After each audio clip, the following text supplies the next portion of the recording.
Maju sikit. Angin lagi ni. Oh, baru starting point untuk hari ni. Kita target berapa hari ni? 4 kilometer kita target hari ni. Minggu kedua kita diet. Kasut. Selipat. Kau mah ada lagi lebih kurang plus minus 50 hari lagi nak beraya. Wah, sikap belas rambut aku. Kau tak rajin lagu ni. Buat apa? Turun ke apa? Tak ke? Berapa kilo dah kita? 466 meter lagi. Nak sikit. Kita kalau nak berjaya kena cepat sikit. Laju sikit.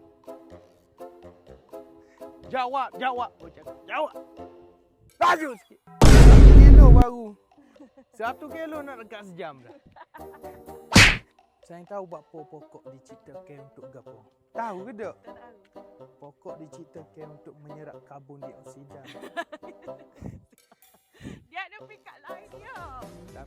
Tapi saya diciptakan untuk abang. Malam berkedip mesra, melihat ku rindu wajah cantikmu. Tengok orang laju belakang, kita duk main slow. Iyalah. Oh. Letih dah kau. Kena pusing lagi. 2 kilo. Kilo yang kedua. Omo. Look at me. Maghrib dah ni. Cepat sikit. Hey guys. Abel letih dah. Hello dah. Letih dah. Kilometer ketiga. Let's go. Sekali lagi. Ya. Okey. Perjalanan masih 1 kilometer di hadapan lagi sebelum kita sampai ke kereta. Saya sangat suka ini cara orang Melayu. Angin dah gini, angin dah gini.